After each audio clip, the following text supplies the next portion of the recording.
Спасибо за то, что приехали. À sa gauche, sa traductrice, Sophie Bénèche. И слева от нее ее переводчица Софи Бенеш. J'ai entendu une fois Ludmila Ulitskaya dire qu'elle devait tout à ses traducteurs. Il s'agissait en particulier de Sophie Bénèche, sa traductrice en français, disant « Un traducteur entre tellement dans l'intimité de mon écriture qu'il me connaît plus que mon mari ». Я слышала, как однажды Людмила Улицкая сказала, что она всем обязана своим переводчикам, и в частности переводчица на французский язык Софи Бенеш, и она сказала, что переводчики, они настолько интимно входят в мой текст, что настолько глубоко входят в интимность текста, что они меня знают лучше, чем мой собственный муж. Ludmila, dites-nous, vous arrivez de Moscou? Вы сейчас из Москвы приехали? Donnez-nous, s'il vous plaît, des nouvelles fraîches de la langue russe d'aujourd'hui. Comment va-t-elle? Расскажите нам, пожалуйста, вот какие самые свежие новости о русском языке? Как сегодня поживает русский язык? Хорошо, когда задают неожиданный вопрос. Я этого вопроса не ожидала, но это на самом деле то, что нас постоянно занимает в жизни. Потому что я думаю, что тот язык, на котором говорим мы сами сегодня, отличается от того языка, на котором мы говорили 30 лет тому. J'aime bien qu'on me pose des questions inattendues. Je ne me préparais pas donc à entendre cette question, mais il porte sur la chose qui me préoccupe. Déjà, on peut dire que la langue d'aujourd'hui, ce n'est plus la même langue qu'on parlait il y a 30 ans. Язык, безусловно, разделился как минимум на два слоя, как минимум на два. Cette langue, aujourd'hui, elle est divisée, elle est partagée au moins en deux couches, au moins. Это язык, на котором говорит телевизор и наше начальство. Il y a une langue avec laquelle parle la télé et aussi nos supérieurs. И язык, на котором говорят обычные люди, как мы с вами. Et il y a la langue des gens ordinaires, comme vous et moi. Они почти никогда не пересекаются, но пока что они взаимопонимаемы. Ces deux langues n'arrivent presque jamais à se croiser, mais jusqu'aujourd'hui, on peut quand même comprendre les deux. Elles se comprennent. Я, на самом деле, говоря о русском языке, я не являюсь специалистом. Я его носитель, и я его производный. Язык меня производит. И в этом смысле это же самое происходит и с каждым из людей. En parlant de langue russe, il faut remarquer que je ne suis pas un expert de la langue russe. Donc je suis un locutrice de langue russe et je suis aussi son produit parce que c'est la langue qui m'a produit, m'a formé et on peut le dire de chacun d'entre nous. Во всяком случае, идея борьбы за чистоту русского языка – это не моя идея. En tout cas, l'idée qu'il faut se battre pour préserver la pureté de langue russe, ce n'est pas mon idée. Он мощный, живой, иногда бывает и грязноватый, но это язык, на котором мы живем и который нас формирует. C'est une langue puissante, c'est une langue vivante qui peut parfois être un peu sale, mais c'est toujours une langue dans laquelle nous vivons et qui nous forme. Il y a eu récemment en Russie, il y a quelques mois, une polémique sur la langue russe, avec, vous vous en souvenez bien sûr, une prise de position du linguiste, philologue, culturologue Ghassan Boussé, qui a dit ceci: la langue russe est devenue une langue indigente de caniveau. Donc des mots très durs. Est-ce que vous croyez qu'il est dans le vrai ou qu'il exagère un peu? Вот недавно, несколько месяцев назад, была в России полемика, связанная с русским языком, когда филолог, культуролог, лингвист Гасан Гусейнов заявил, что сегодняшний русский язык стал языком убогим и клачным. Это достаточно жесткие слова. Убогий и клачный. Достаточно жесткие слова. Вот что вы об этом думаете? Насколько он прав? насколько я понимаю. Вы знаете, я уже это сказала, язык живой, мы не можем его поправлять. Такая точка зрения Гасана Гусейнова имеет право на существование. Он один из блестящих ученых, один из лучших сегодня лингвистов. И я думаю, что его точка зрения имеет право на существование. С другой стороны, он сам, простите, переведите я. Ça reprend un peu ce que je viens de dire. La langue russe est vivante. Et je crois que cette position de Ghassan Goussainov, il a le droit d'avoir cette position. C'est quelqu'un de très brillant. C'est un linguiste très connu aujourd'hui en Russie. Et je crois qu'il a le droit de le dire. Mais de l'autre côté, точка зрения Гасана Гусейнова, безусловно, для меня является чрезвычайно авторитетной. И я думаю, что его противники недостаточно, не обладают достаточным весом, чтобы вообще с ним разговаривать. Alors, pour moi, l'opinion de Ghassan Goussainov, c'est l'opinion de quelqu'un qui a beaucoup d'autorité, qui est très importante, et pour moi, les opposants de Ghassan Goussainov, ils n'ont pas assez de connaissances, assez de culture pour pouvoir,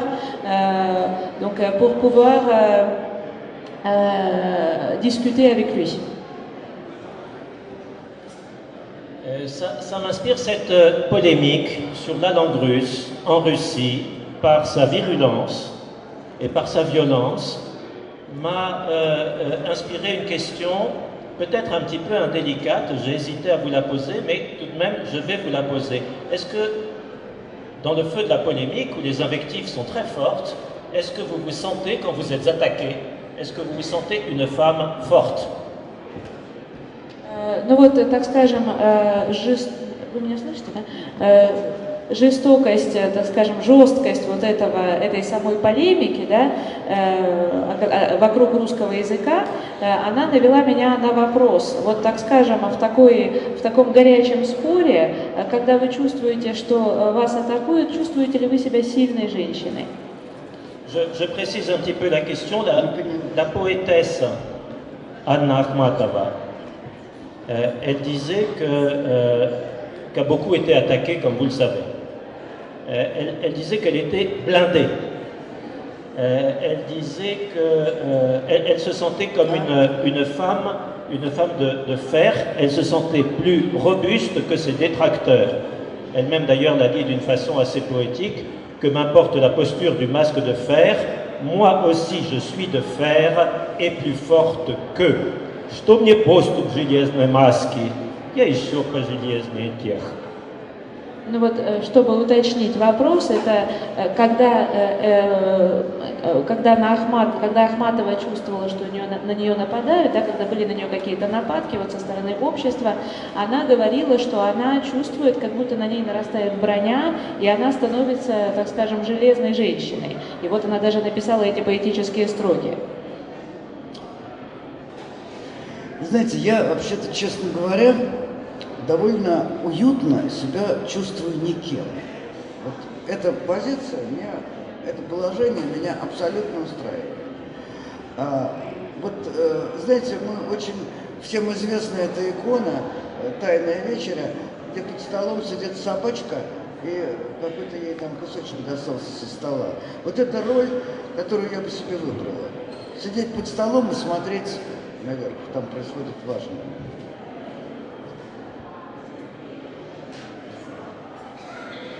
Donc, en ce qui me concerne, je me sens aussi bien, je me sens assez confortable en tant que personne, quand je suis personne.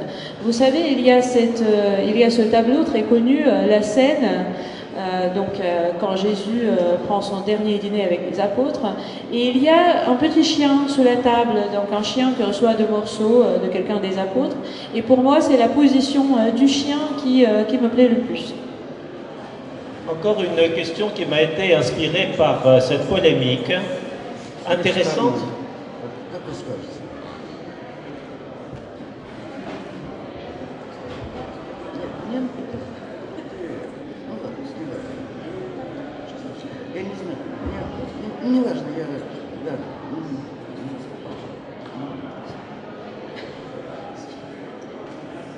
Un petit changement de place technique.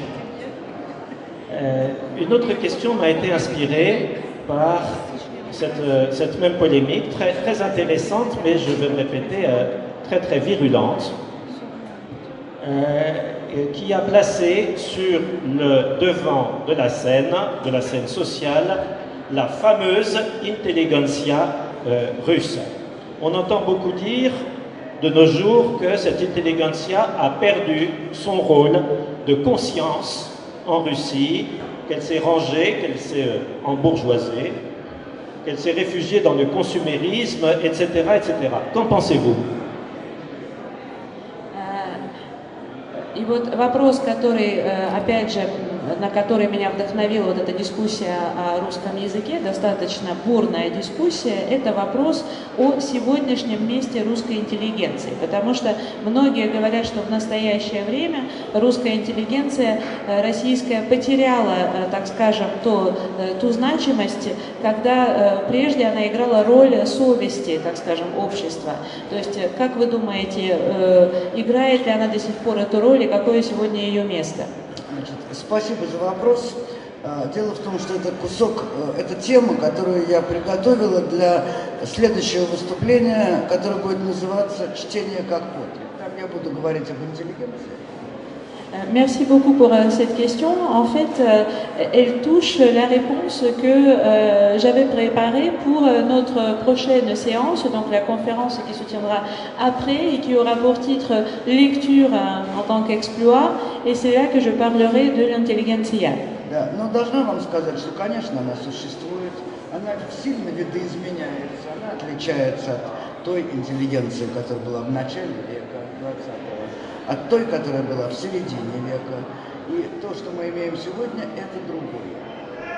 Mais je dois vous dire quand même donc, qu'elle existe toujours, elle a changé, ce n'est plus la même intelligentsia qu'on avait au début du dernier siècle, ni celle qu'on avait au milieu du dernier siècle, c'est quelque chose de nouveau qui arrive.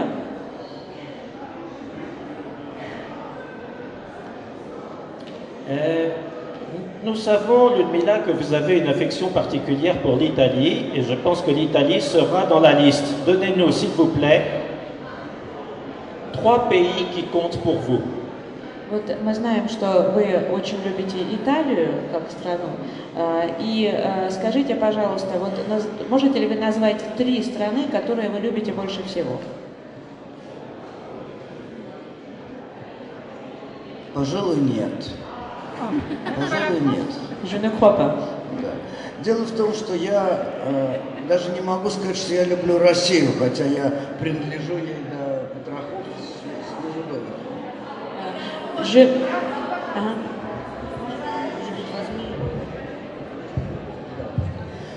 Вы знаете, мне трудно сказать, какие 3 страны у меня самые любимые. Я даже не могу сказать, что моя любимая страна Россия, в которой я родилась, которую я очень хорошо знаю, которая у меня сидит в сердце и в печенках, должна вам сказать.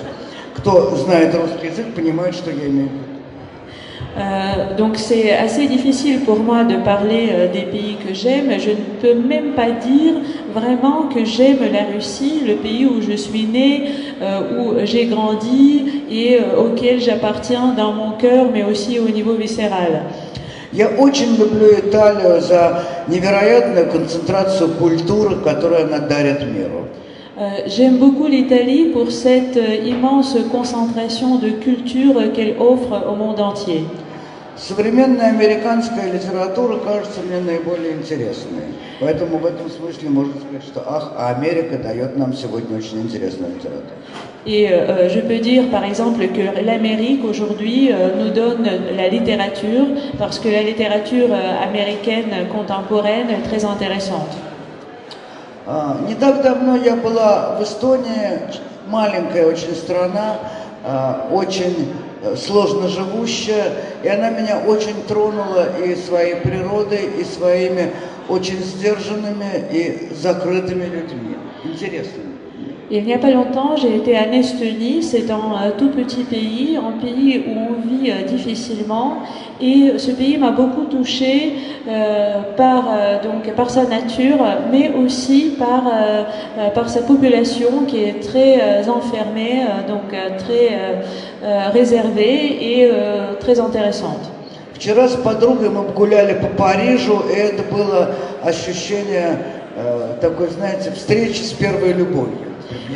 Et hier, avec mon ami, on s'est promené à Paris et c'était un sentiment que vous avez quand vous rencontrez votre premier amour. Поэтому вопрос, какие три страны мне больше всего нравятся, я на него не могу ответить. Мне очень многие места в мире нравятся. Donc si vous demandez quel pays compte pour moi, c'est une question à laquelle je ne puis répondre parce qu'il y a beaucoup de lieux dans ce monde que j'aime beaucoup. При том, что мне чудовищно, очень не нравится политика, с которой я встречаюсь в очень многих странах, во всех, скажем так.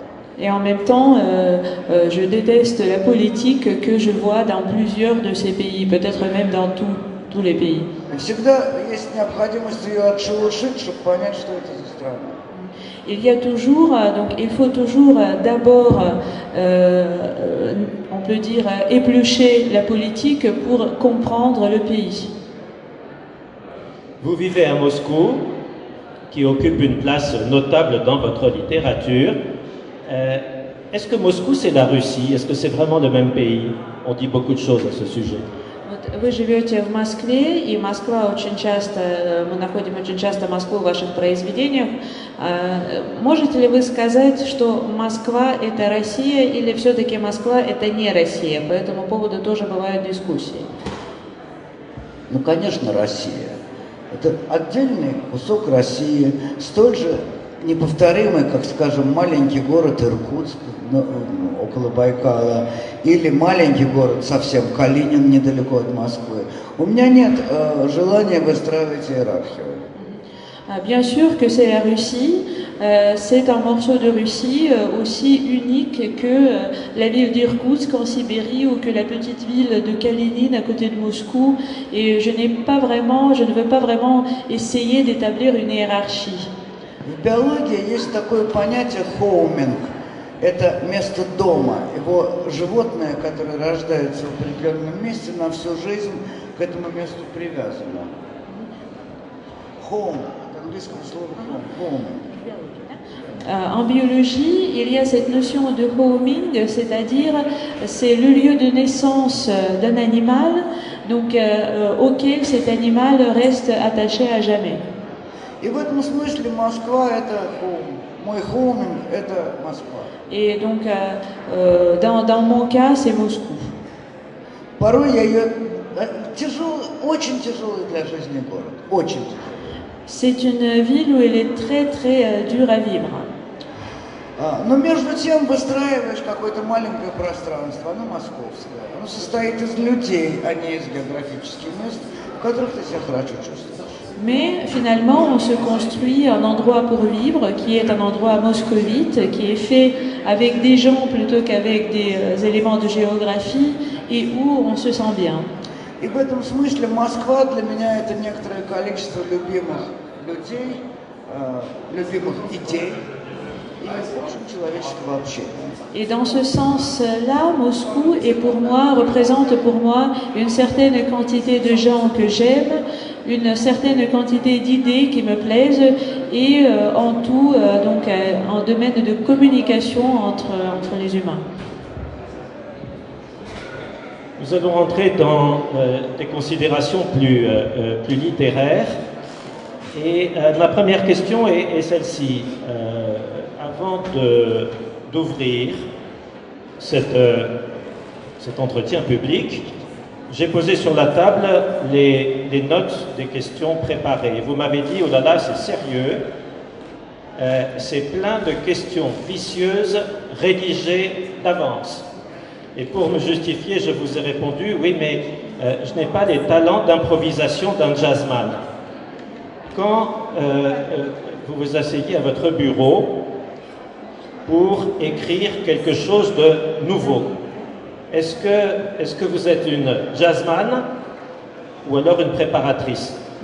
Вот мы переходим уже к более литературной теме, и в начале нашего разговора, когда вы увидели, как я кладу листочки с вопросами на стол, вы сказали: ой-ой-ой, вы мне сейчас будете задавать хитрые вопросы.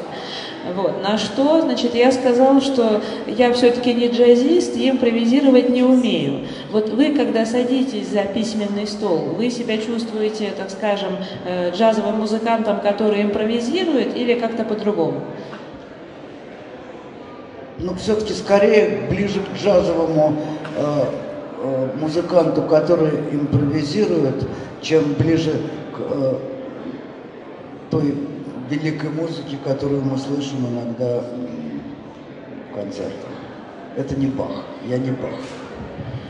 Je me sens effectivement plus proche d'un jazzman qui improvise que de la grande musique qu'il nous arrive à entendre en concert. Je ne suis pas un Bach. Vous avez sorti récemment un recueil de récits, de nouvelles en format court, sous le titre « Sur le corps de l'âme », titre russe Attilédoufi, qui est composé donc de plusieurs récits. Première question, est-ce que vous regardez ces récits comme une œuvre métaphysique? Вот у вас недавно вышел сборник рассказов о теле души, и хотелось бы первый вопрос по нему задать. Вы рассматриваете ли эти рассказы как метафизические произведения? Вы знаете, я против такой постановки вопроса. Дело в том, что меня исключительно... Нет, право, так рассматривать не можно. Alors, je ne suis pas vraiment pour cette façon de poser la question, même si effectivement vous avez le droit de le considérer comme tel. Но для меня, на самом деле, весь этот сборник – приближение к той последней границе, к которой подходит каждый человек. То есть граница жизни и смерти. Это очень волнующая точка. Mais au fait, pour moi, ce recueil, c'est mon façon d'approcher cette dernière frontière à laquelle un jour ou l'autre arrive chaque personne. C'est la frontière entre la vie et la mort, et pour moi, c'est une question qui me préoccupe beaucoup. Есть гениальный рассказ Льва Николаевича Толстого, всем известный, он называется «Смерть Ивана Ильича». И там в конце несколько слов, которые просто перевернули мне душу когда-то. Когда он уже умирает, совсем уходит, в последние минуты его жизни он говорит, он понимает, что смерти нет. Вот эта граница, когда человек еще жив, еще не умер, но уже знает, что смерти нет, это важнейшая точка, которую нам подарил Лев Николаевич Толстой. До этого нигде в литературе я этого не видел. Il y a donc un récit de Léon Tolstoï que vous connaissez sans doute tous, c'est La mort d'Ivan Ilyich.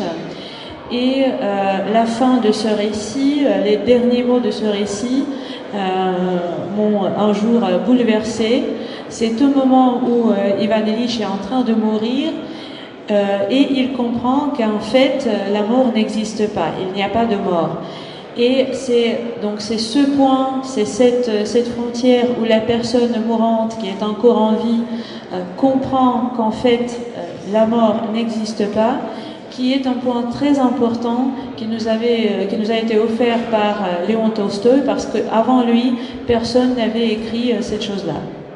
Человек рождается, в принципе, бессмертным существом. Маленький ребенок не подозревает, что в мире есть смерть. L'homme est en principe un être immortel. Un petit enfant ne soupçonne même pas que la mort existe dans ce monde. И первая травма – это первая дохлая мышка или кошка, или лягушка. Ребенок в этот момент понимает, что он живой, делается мертвым. Et le premier traumatisme de l'enfance, c'est une souris morte, un chat ou une grenouille morte. vu par l'enfant quand il comprend qu'un être qui venait d'être vivant n'a plus de vie. Это путь, по которому на самом деле проходят все без исключения люди, потому что в какой-то момент умирает бабушка или старик-сосед. Et voir comment le vivant devient mort, c'est le chemin que nous, par lequel nous passons tous, parce que nous avons tous vu à un moment ou l'autre mourir une grand-mère ou un voisin. И вот и большая сознательная работа. Смерть надо принять. Понять, что она неизбежность, и понять, что к ней можно подойти по-разному, к ней много разных путей. Et c'est à partir de ce moment-là que commence un grand travail de conscience, d'acceptation de la mort. Il faut comprendre que la mort est inévitable, il faut comprendre aussi qu'on peut la trouver et on peut l'approcher de plusieurs manières. Если бы я хотела искать эпиграф для этой книжки, то я бы взяла именно эти слова Ивана Ильича «О смерти нет». Si je cherchais donc un épigraphe pour ce livre, ce sont ces mots de Ivan Illich que j'aurais choisi, que la mort n'existe pas. Я думаю, что я написала самую жизнерадостную книжку о смерти. Et je crois que je viens d'écrire un livre, le livre le plus joyeux qui parle de la mort. Je vais tenter de me justifier. Попытаюсь оправдаться. Une question sur le sens métaphysique de votre livre est peut-être maladroite, mais je m'explique. Je vais prendre le cas d'un récit dans le livre qui porte pour titre le nom d'un parfum. Но, может быть, действительно получилось не очень ловким получился вопрос о метафизическом смысле ваших рассказов, но я объяснюсь на примере рассказа в вашей книге, который называется как «Духи». Et ça commence dans un registre, je dirais, trivial, au sens où nous sommes dans l'univers des petites choses et des petites misères de la vie quotidienne. Une femme divorce. И начинается он так достаточно прозаично, то есть мы оказываемся в таком мелком вещественном мире, где такие незначительные вещи, незначительные события, и начинается довольно рутинно, женщина разводится. Donc on est dans une atmosphère d'appartement, il y a même un réfrigérateur avec de la viande dedans. И вот мы оказываемся в атмосфере такой квартиры, там холодильник, в холодильнике мясо. Donc un réfrigérateur avec de la viande dedans, c'est pas métaphysique. И вот холодильник с мясом это не метафизика.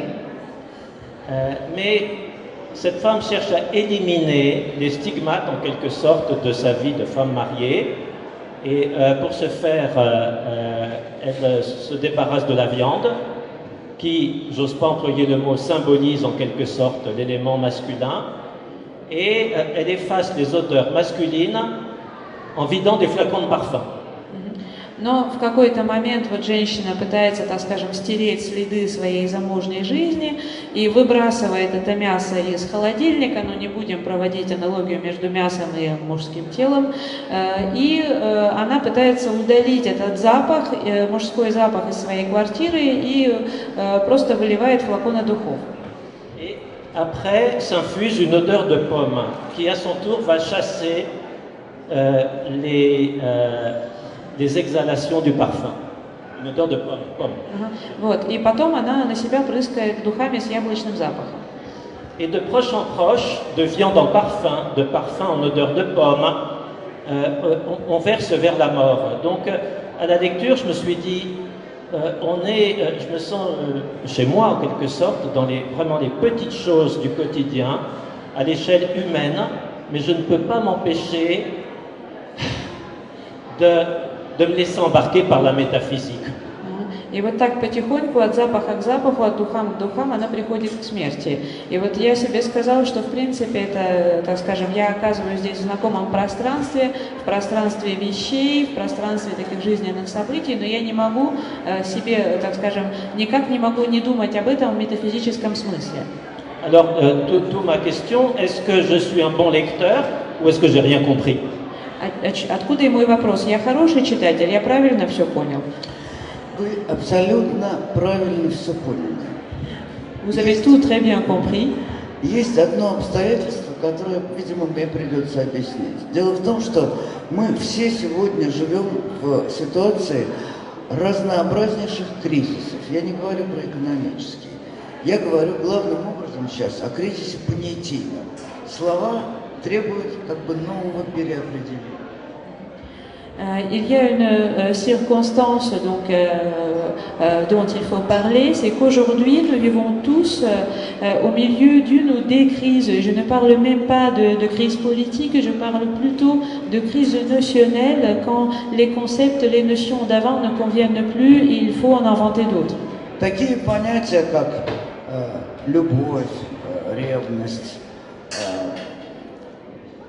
метафизика, они сегодня очень девальвировались.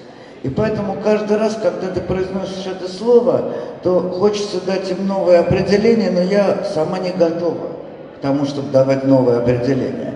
Поэтому слово метафизика я отодвигаю и говорю, что мне хочется пробиться в какое-то пространство, в котором мы не находимся в повседневности. Какое-то пространство, скажем так, за пределами нашей строгой реальности. И я туда сама стремлюсь, я его иногда вижу, это называется метафизикой, а я это называю попыткой расширить свое понимание жизни. Et donc aujourd'hui, les mots tels que, enfin les notions, plutôt les concepts tels que l'amour, la jalousie, la métaphysique aussi, ces concepts ont été dévalorisés, ils ont perdu en valeur tellement qu'on a envie d'inventer de nouveaux concepts, de nouvelles définitions plutôt. Mais ça, je n'ose pas le faire. Et là où vous parlez de la métaphysique, moi je parle plutôt d'une tentative de me frayer le chemin dans un espace qu'on ne voit pas, qu'on n'habite pas dans notre vie quotidienne, dans un espace qu'on entrevoit parfois, qui est en dehors de notre réalité stricte. Voilà, et donc je voulais y aller moi-même. Vous l'appelez métaphysique et moi je l'appelle juste l'élargissement de la réalité. Мне бы очень хотелось избежать слова метафизика, но боюсь, что вы правы. Métaphysique. Et donc j'aurais voulu éviter ce mot métaphysique, mais je crains que vous n'ayez raison. On va peut-être choisir un autre mot. Et le mot idée, est-ce que ce mot vous agrée? J'ai vu dans une interview que vous disiez très joliment, ma littérature n'est pas la littérature des idées, ma littérature, c'est la littérature des gens. Ну, давайте оставим в покое слово метафизика, а возьмем другое. Вот слово идея вам подходит. Вы в каком-то из интервью сказали, что ваша литература это не литература идей, а это литература людей. Подходит. Plus tard. Donc, ce livre auquel nous faisions référence s'appelle Sur le corps de l'âme. Sur le corps de l'âme. Il faut un certain temps pour bien le retenir parce qu'on se mélange un peu les pinceaux. Le corps, l'âme, il y a une hiérarchie entre les deux. Qu'est-ce qui compte le plus? Ну и вот новая книга у вас называется «О теле души». Тут надо не перепутать, где душа, где тело. Вот для вас, есть ли между ними какая-то иерархия, что важнее? Для меня очень важна граница. Вот, собственно говоря, эта граница между телом и душой тоже очень зыбкая и интересная. Она меня интересует здесь больше всего. Pour moi, ce qui est le plus important, c'est la frontière entre les deux. Effectivement, cette frontière entre le corps et l'âme, c'est quelque chose de très instable et de très intéressant. Et voilà, c'est ce qui m'intéresse le plus. Что же нами руководит, в конце концов, в нашей жизни? Наше тело или наша душа? Qu'est-ce qui nous pousse à agir? Qu'est-ce qui nous domine dans notre vie? Est-ce que c'est le corps ou est-ce que c'est l'âme et donc l'idée? Tout à l'heure, j'espérais trouver un dernier exemplaire de votre ouvrage en russe, puisque sa traduction française n'existe pas encore, bien que Sophie Bénèche me soufflait que c'était peut-être pour bientôt. Et nous allons en former le vœu. Et au lieu de demander sur le corps de l'âme, j'ai dit, est-ce qu'il vous reste sur l'âme du corps? Ну вот хотелось, мне тут хотелось, чтобы у нас лежала тут книга, вот эта о теле души. Ее еще нет на французском языке. Вот Софи Бенеш говорит, что, возможно, скоро будет. Книги не оказалось, и я тогда сказала, а у души тело у вас есть? C'était un lapsus. L'actualité littéraire, donc, vous avez écrit, il y a de cela quelque temps, 2 pièces qui, récemment, Sophie me le confirmera, viennent de paraître en français dans sa traduction. L'une de ces pièces s'appelle « Mon petit-fils Benjamin ». C'est une pièce écrite il y a de cela quelques années, je crois une trentaine d'années, à la fin des années 80. Et ma question sera pour vous demander si vous pensez qu'elle est toujours d'actualité. Je vais expliquer pourquoi. Вот вопрос относительно 2 пьес, которые скоро выйдут, вышли уже, простите, во Франции. Одна из этих пьес – это «Мой внук Вениамин». И эта пьеса была написана где-то 30 лет назад, в конце 80-х годов. Вот что вы можете сказать о ее актуальности? Она сегодня еще актуальна? Voilà, je pose la question parce que, bon, on ne va pas raconter la pièce, il paraît que ça ne se fait pas, mais en 2 mots, vous avez une grande dame dans le rôle de la mère juive. Elle s'appelle Esphir Lvovna. Et c'est une pièce qui est toujours jouée au théâtre. Je crois d'ailleurs que ce rôle de la mère juive est tenu par la fameuse actrice Lia Hedjakova. Grand personnage donc, et elle a un souci, cette mère juive, elle veut marier son fils. Elle veut marier son fils, et pour ce faire, son fils s'appelle Lova. Et pour ce faire, elle va chercher dans sa ville natale, Bobruisk, elle va chercher une jeune fille juive, qu'elle amène donc chez elle. Et le mariage se fait, mais dans la nuit du mariage, Lova prend la clé des champs, il s'en va, il s'échappe. Et la fiancée avortée, en quelque sorte, se retrouve sans rien, mais tombe enceinte, par hasard. Donc voilà pour cette situation, elle tombe enceinte par hasard d'un garçon qui est légèrement antisémite aux entournures.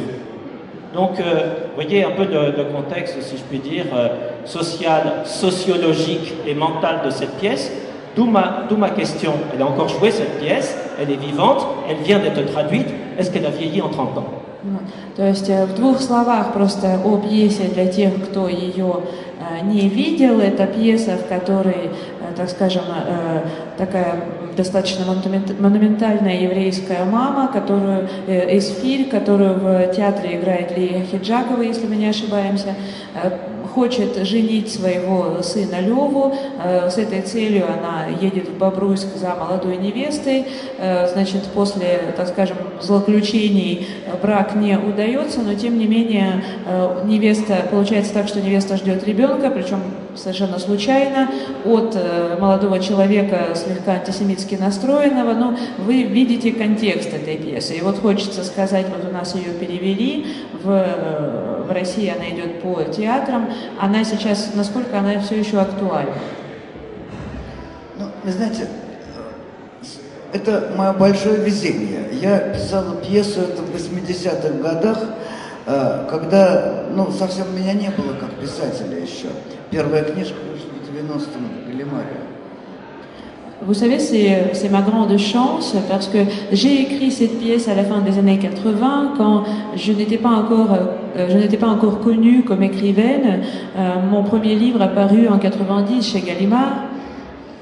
И когда я писала эту пьесу, то перед глазами у меня стояла замечательная актриса Лия Хеджакова, до которой я тогда даже не могла достать, и так она высоко была, между нами было огромное расстояние тогда.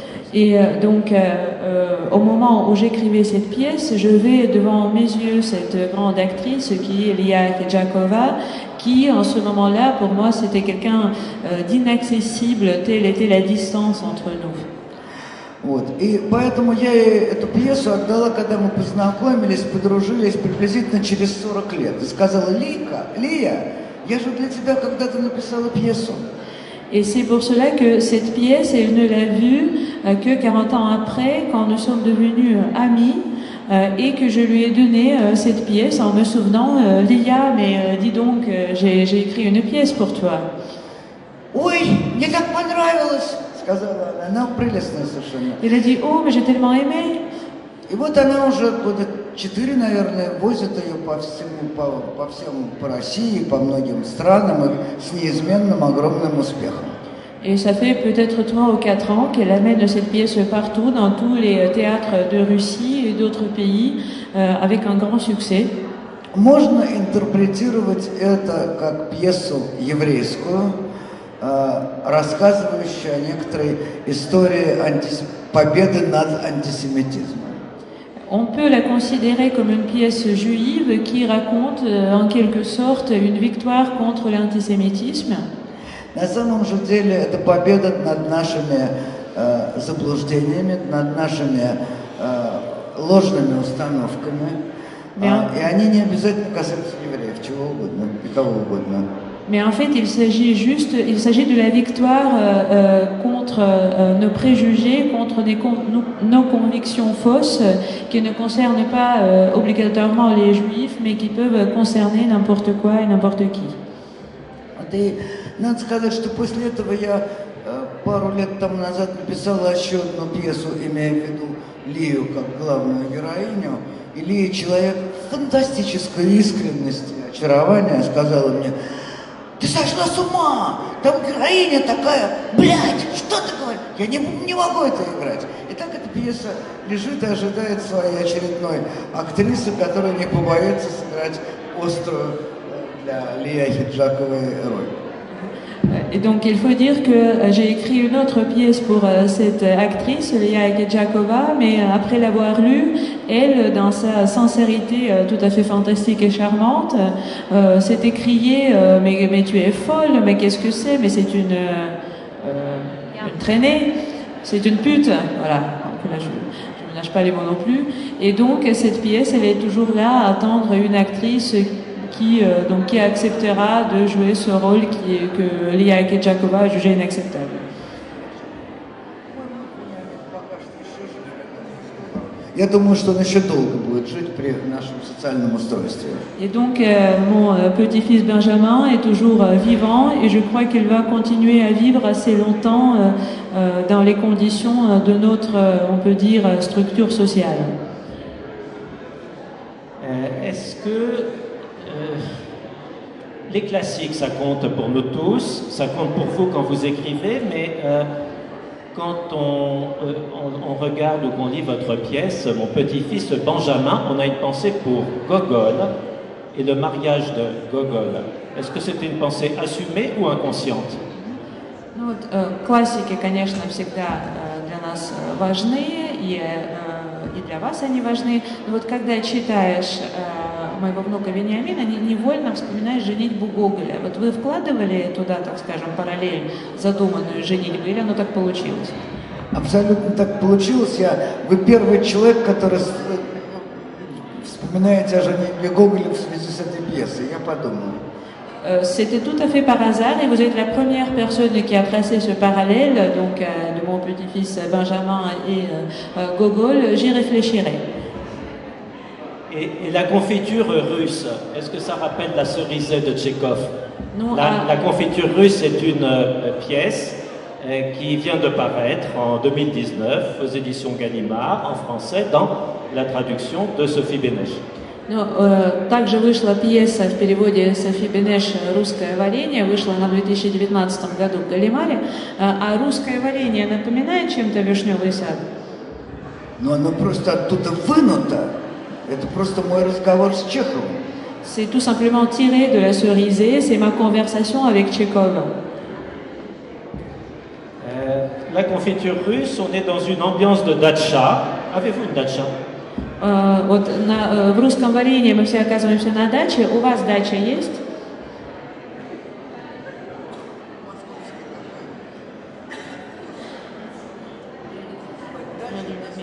У меня нету. Но у меня есть маленький домик в Италии. Donc, ce qui est Назовем его дача. Je n'ai pas de dacha dans le sens propre de ce terme, ce qu'on appelle dacha donc à Moscou, mais j'ai une petite maison en Italie qu'on peut appeler de dacha. Donc il y a ce parallèle avec la cerisier, mais la question, un petit peu taquine. Hein. Ma question est celle-ci. Pourquoi avez-vous choisi un traducteur, une traductrice pour peindre un monde qui décline?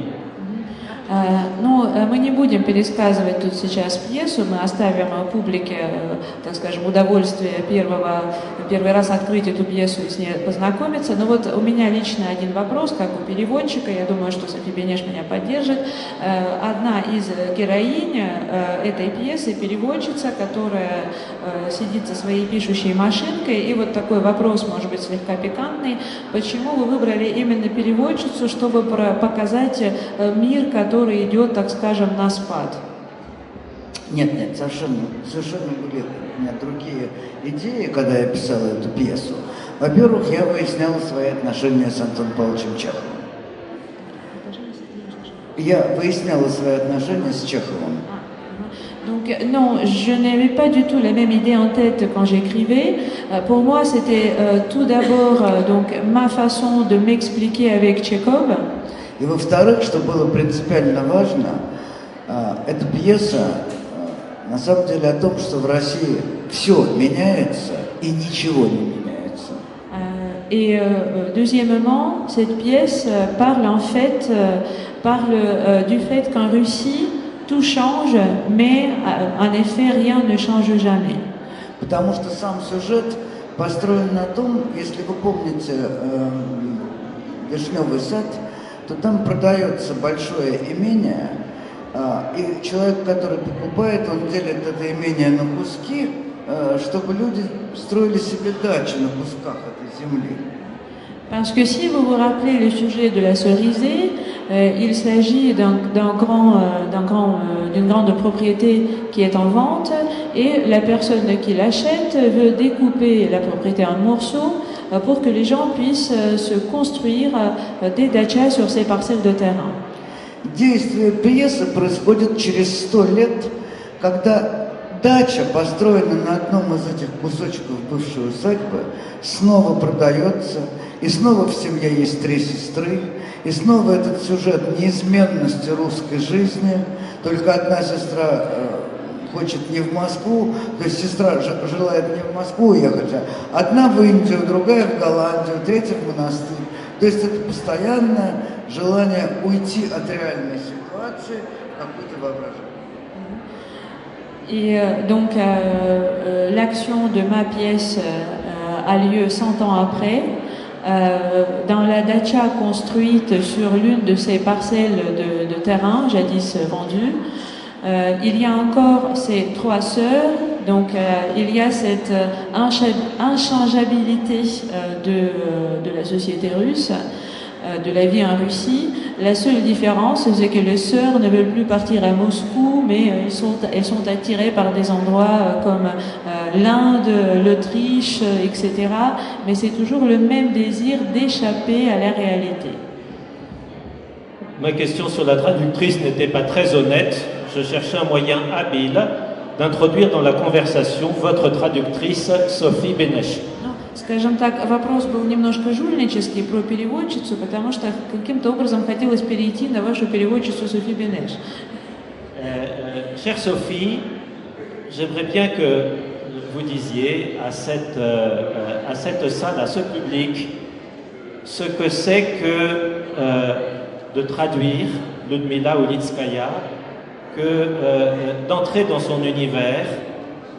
Qu'est-ce que c'est que la langue d'Ulitskaya? Et qu'est-ce que c'est que ce travail? Qu'est-ce qu'il requiert d'échange avec l'auteur? Qu'est-ce qu'il requiert de complicité?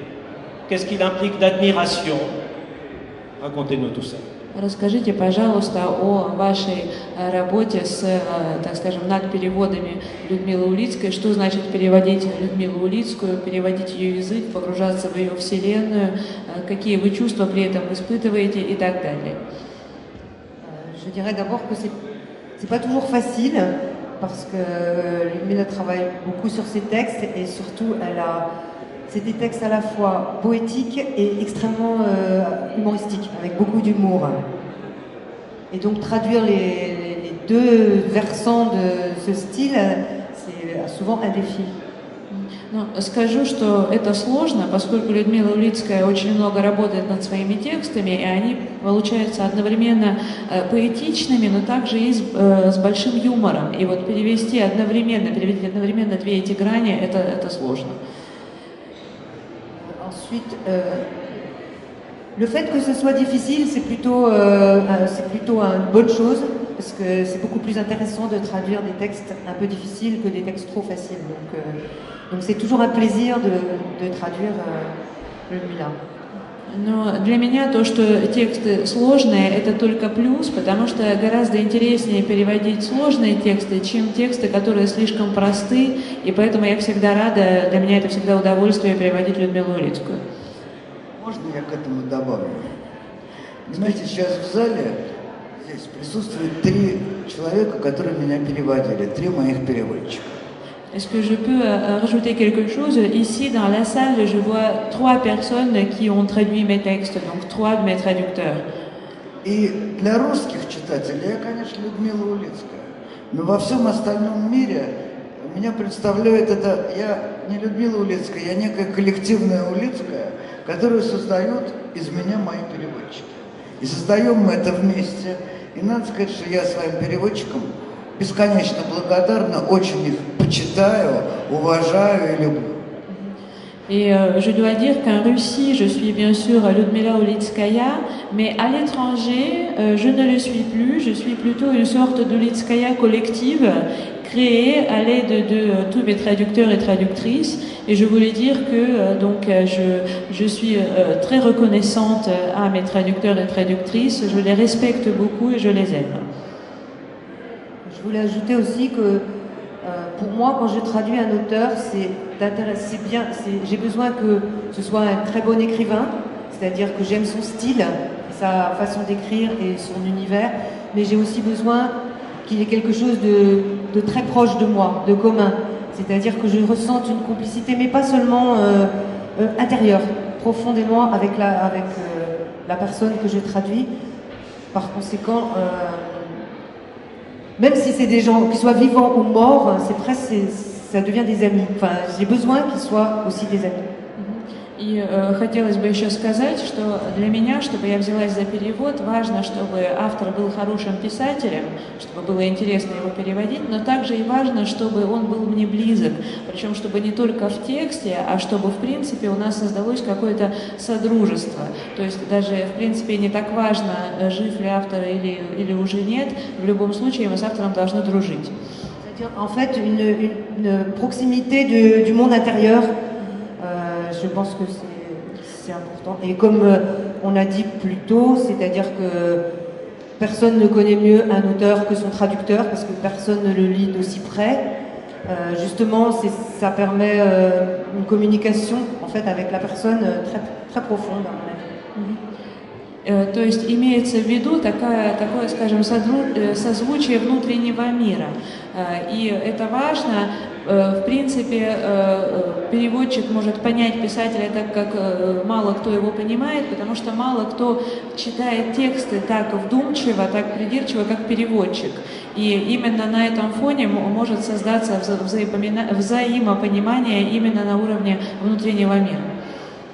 Merci, chère Sophie. Vous reprenez ce micro quand vous voulez. Je continue dans le fil de cet échange. Vous vous définissez Ludmila comme, vous définissez souvent, comme une juive de culture chrétienne. Nous sommes en 2020 et cela fait 30 ans cette année qu'un juif converti au christianisme, Alexandre Mienne, a été assassiné. Pouvez-vous nous rappeler ce qu'il signifie pour vous? Ну вот вы себя часто определяете как еврейку, выросшую в христианской культуре, и вот сейчас исполнилось 30 лет с момента смерти Александра Мени. Вот можете ли сказать о значении его для вас? Я думаю, что в России было 3 человека, которые определяли, очень сильно определяли вообще культурную жизнь России конца 20 века, середины конца. Один из них академик Сахаров, второй из них писатель Солженицын, и третий из них отец Александр Мень. Это люди очень большой харизмы. Один из них был ученый, слово правозащитник как-то стыдно произносить в применении к Сахарову. И,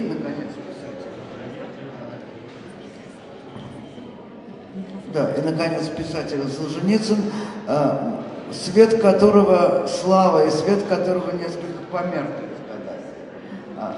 Судьба отца Александра Меня, конечно, совершенно иная. Je voudrais dire que pour moi, il y a 3 personnes qui ont défini la vie culturelle de la Russie de la fin du XXe siècle. C'était donc l'académicien Sakharov, c'était l'écrivain Solzhenitsyn et c'était le père Alexandre Meigne. Donc Sakharov était un scientifique brillant et je crois que on devrait, j'ai un peu honte de dire défenseur de droits de l'homme par rapport à Sakharov. Il était bien plus que ça. Alexandre Solzhenitsyn, vous le connaissez tous, sa lumière, sa gloire. Donc c'est un peu éteint ces dernières années, mais le destin du père Alexandre Meigne est tout à fait autre. В советской России вытаптывалась сама идея нравственности. И отец Александр взял на себя невероятную сложность и задачу пробуждения этого растоптанного совершенно нравственного чувства, нравственного достоинства человека. Dans l'Union soviétique, l'idée même de morale avait été piétinée et Alexandre Meigne s'est chargé donc d'une tâche très difficile qui était de réveiller ce sentiment de morale piétiné par l'Union soviétique. Путь его был, безусловно, христианский, который совершенно не любого человека мог бы устроить. Но нравственность и культура и дарования этого человека были гораздо больше того, что предлагало христианство на самом деле. Son chemin était sans doute un chemin chrétien qui ne conviendrait pas à tout le monde, mais sa morale, on peut dire, sa culture, ça ne se résumait pas à la chrétienté. Книги его до сих пор большими тиражами печатаются. Я думаю, что его влияние и сегодня продолжает реализовываться в России. Ну и, наверное, так я предполагаю, что если в современном мире есть святые, то я предполагаю, что им был отец Александр. Ces livres continuent à être publiés. Je crois qu'ils influencent toujours la société russe d'aujourd'hui. Et je crois que s'il y a effectivement des saints dans ce monde, on pourrait utiliser ce terme pour le Père Alexandre. Dans mon esprit, un des maîtres mots de l'œuvre de conscience d'Alexandre Meigne, c'est l'œcuménisme. Cela m'amène à une question qui m'intrigue. Le grand schisme a eu lieu voici 1000 ans entre Rome et Byzance et on n'a jamais vu un pape venir en Russie. Pourquoi? Ну вот, так скажем, в деле Александра Мейня, в его деятельности главным понятием, одним из главных понятий был экуменизм. И вот как бы в связи с этим такой вопрос. Раскол между римской и византийской церквями произошел 1000 лет назад, и до сих пор ни один папа не приезжал в Россию. Как вы можете это объяснить? Знаете, отец Александр Мень постоянно произносил фразу что христианство только начинается. У него была такая оптимистическая фраза, что 2000 лет это только разминка, а вот завтра она начнется. Вот это, пожалуй, один из немногих пунктов, в которых я совершенно не могу с ним согласиться.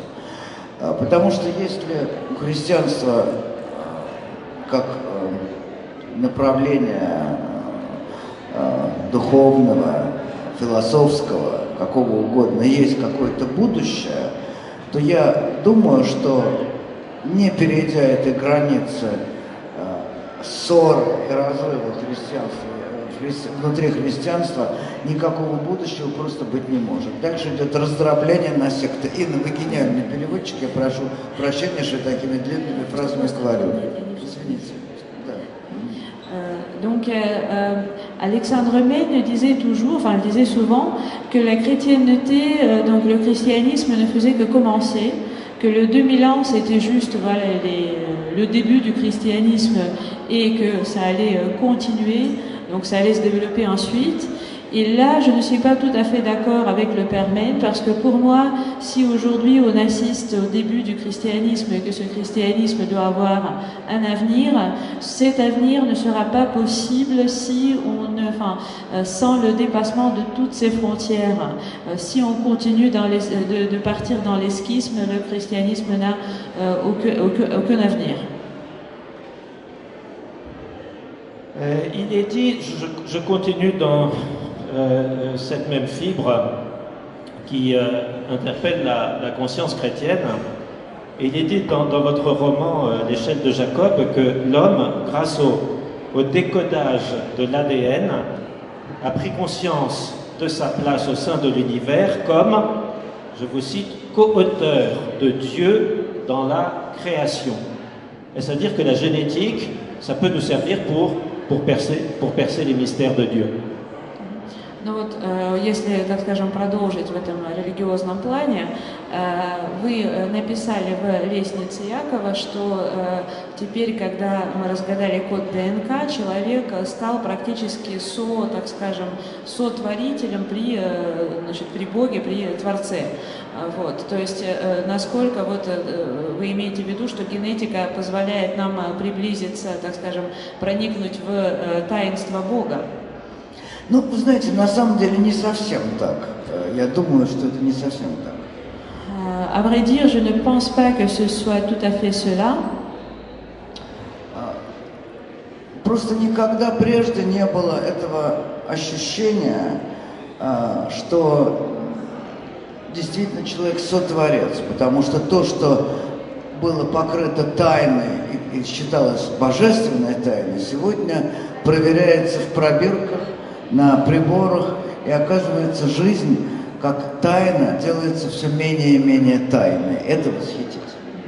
Mais effectivement, aujourd'hui, on a vraiment le sentiment d'être le co-créateur, parce que ce qu'on considérait avant comme un mystère divin, la vie humaine par exemple, aujourd'hui se conçoit dans le labo, et cette vie devient de moins mystérieuse.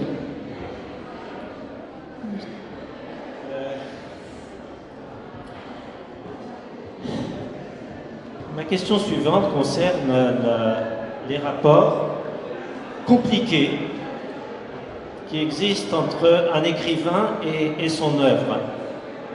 Et ma question c'est de vous demander si vous considérez que la vie d'un écrivain fait partie de son œuvre. Je peux vous donner un exemple beaucoup débattu en France, Louis-Ferdinand Céline, qui a fait une œuvre intéressante, qui a mis dans la littérature le parler populaire parisien, qui en a fait une langue littéraire, qui a commencé avec Le Voyage au début de la nuit, qu'on peut interpréter comme un grand livre anti-guerre, mais en même temps, ce grand créateur de littérature s'est avéré être un parfait salaud, antisémite, collabo, et j'en passe. Ma question, est-ce que la part d'ombre de Céline, par exemple, fait partie de son œuvre comme écrivain? Est-ce qu'on peut juger un legs littéraire, un patrimoine littéraire, en fonction des actes d'un homme en dehors de ses livres? C'est ça le sens de ma question. И следующий вопрос о непростых отношениях между писателем и его творчеством. Считаете ли вы, что жизнь писателя – это тоже часть его творчества? Вот приведем в пример Фердинанда Селина, который был прекрасным писателем. Он, в частности, ввел парижский народный говор на странице книги, сделал из него французский язык, на котором теперь пишут, написал отличную антивоенную книгу, и в то же время он был последним мерзавцем, антисемитом, коллаборационистом и так далее, и так далее. И вот как вы считаете, насколько можно судить о произведениях писателя, то есть можно ли судить о произведениях писателя в связи с тем, что писатель сам творил при жизни? Вы знаете, я думаю, что для человека, который не знает о личной жизни Селина, о его, так сказать, таком общественном лице, который исключительно читает его книжки, я думаю, что это не имеет никакого значения. У меня в кармане пальто лежит письмо, которое я получил перед отъездом, от человека, с которым я переписываюсь, по-моему, уже лет 5. Он сидит за убийство в эстонской тюрьме пожизненно. У него пожизненное заключение. Вот в последнем письме оно все посвящено Селину. Вот это очень поразительно, то, что он на самом деле плохо знает обстоятельства его жизни, но книжки его на него произвели огромное впечатление. Он сидит уже 23-й год, этот парень, он сел в 19. И почему-то Селин для него оказался важной точкой. И как после этого говорить, как соотносится жизнь и творчество? По-разному. Бывает так, бывает иначе. Вот это письмо, написано в тюрьме, пожизненно заключенное, оно все-таки о чем-то свидетельствует, правда? Pour moi, je crois que si quelqu'un ignore tout de la vie personnelle de Céline, s'il ignore Céline comme figure de la société, pour lui, tout cela, ça n'aura aucune importance. Là, dans la poche de mon manteau, j'ai une lettre qui m'a été écrite par mon correspondant depuis déjà 5 ans, un correspondant qui est en prison en Estonie, pour meurtre, qui a écopé de perpétuité. Et donc, cette lettre est presque entièrement consacrée à Céline. Donc cet homme, il ne connaît pas beaucoup de choses sur Céline en tant que personne, mais il connaît bien ses livres. C'est maintenant le 23e année en prison qu'il passe. Il est allé en prison à 19 ans. Et donc, depuis, il lit Céline, et c'est Céline qui est devenue pour lui point de repère. Et je crois que, pour répondre à votre question, comment correspondent la vie et l'œuvre, et de façon tout à fait différente. Ça peut être, ça peut avoir importance ou ne pas avoir d'importance. Et pour moi, cette lettre dans ma poche, elle veut quand même signifier quelque chose. À propos de lettres dans la poche, me vient une autre question. Pendant longtemps, j'ai traduit un auteur tchoukch qui s'appelait Yuri Rikteu. Et il avait dans sa poche une lettre qu'il avait reçue, jeune homme, à la publication de sa première œuvre dans le journal littéraire Novi Mir. Et c'était une lettre d'Hemingway qui saluait son entrée dans la littérature. Mis à part la lettre de ce jeune et malheureux prisonnier, est-ce que vous avez vu, Ludmila, vous aussi, une lettre d'un Hemingway qui vous aurait conforté dans votre vocation littéraire? Вот, возвращаясь к вопросу о письмах в кармане, я достаточно долгое время переводил чукотского автора Юрия Редхеу, и он рассказывал, что носит в кармане письмо, которое получил после первой публикации в «Новом мире» от Хемингуэя. Вот у вас, если, так скажем, оставим в стороне письмо от заключенного, но есть ли у вас какое-то, так скажем, письмо вашего Хемингуэя, которое вас когда-то поддержало или поддерживает в вашем творчестве? Письмо кого? Хемингуэя. Вы знаете, нет, категорически нет, но зато у меня есть нечто большее. Это нечто большее, это переписка моего деда с моей бабкой с 1911 года, которую я открыл в 2011 году. Это письма оказались гениальные, они послужили основой для романа «Лестница Якова». Non, je n'ai pas de lettre de Hemingway, pas du tout, mais j'ai quelque chose qui a beaucoup plus d'importance pour moi. Ce sont les lettres, c'est la correspondance entre mon grand-père et ma grand-mère, une correspondance qui avait commencé en 1911 et que moi j'ai découverte en 2011, qui est tout à fait géniale et qui a servi de base pour le roman L'échelle de Jacob. Pourquoi Ludmila, pourquoi aimez-vous tant la fille du capitaine? Почему же вы так любите капитанскую дочку? Шедевр. C'est un chef-d'œuvre.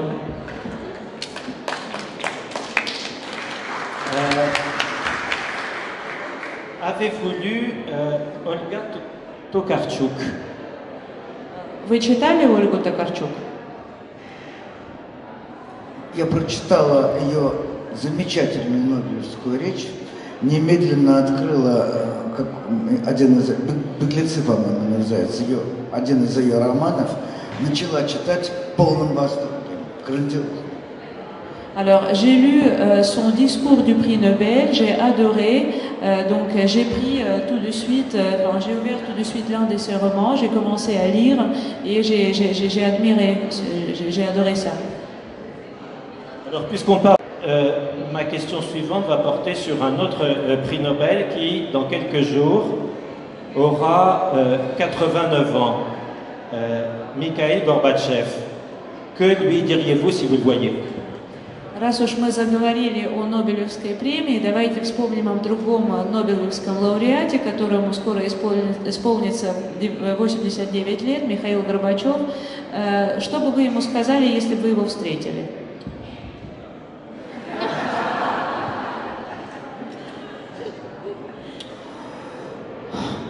Вы знаете, дело в том, что я очень не люблю начальство, но никакого.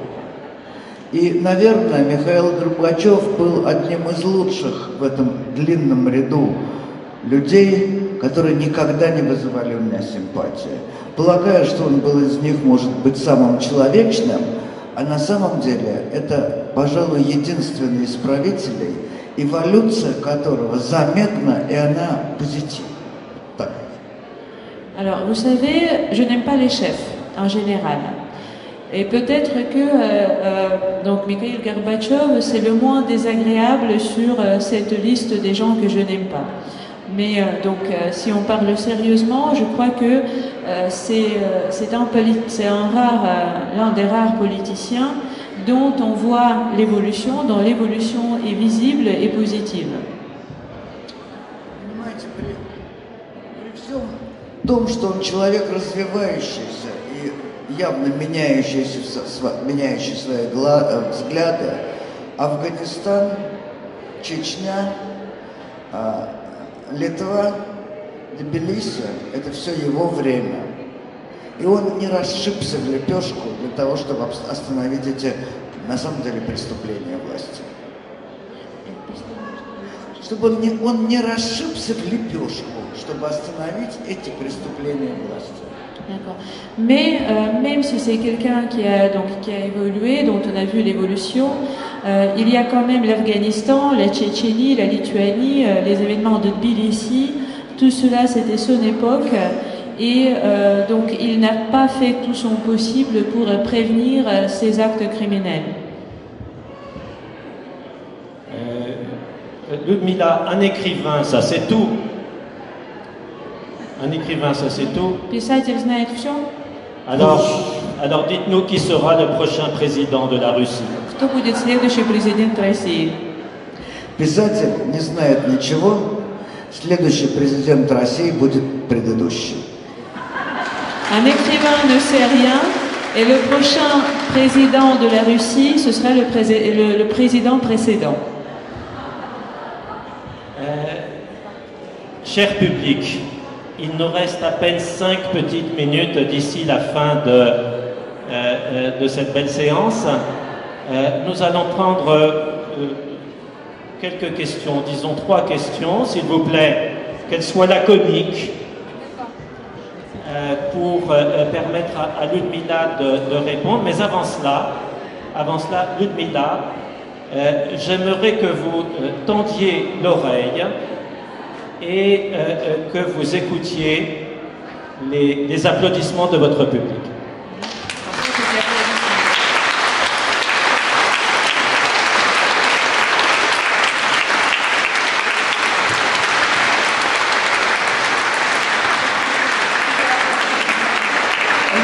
Время на 3 коротеньких вопроса. C'était un bis, Ludmila, il ne fallait pas sortir.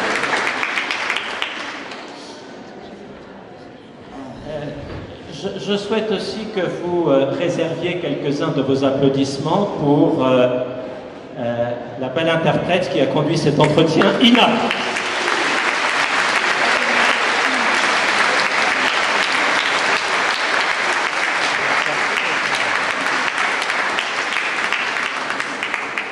Et pour Sophie Bénèche.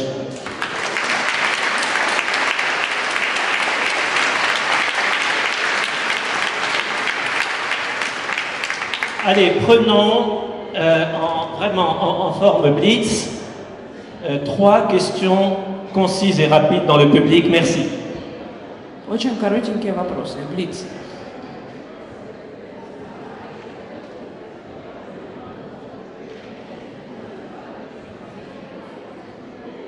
Здравствуйте. Слышно, да, меня? Нет? Не слышно? Так лучше? Отлично. Здравствуйте. Очень короткий вопрос. Что бы вам хотелось еще успеть как писателю? Что бы вам хотелось еще успеть как писателю? Написать, сделать? Ну, вы знаете, у меня никогда не бывает больших планов. Мне хочется написать одну пьесу. Я ее начала уже, но вот трудно. Ну, может, удастся. Alors, la question était qu'est-ce que vous voudriez encore avoir le temps de faire en tant qu'écrivain? Et donc, je n'ai pas de grands projets, mais j'ai une pièce que j'ai commencée, que je voudrais pouvoir finir. C'est difficile, mais j'espère que je le ferai. Nous prenons une deuxième question.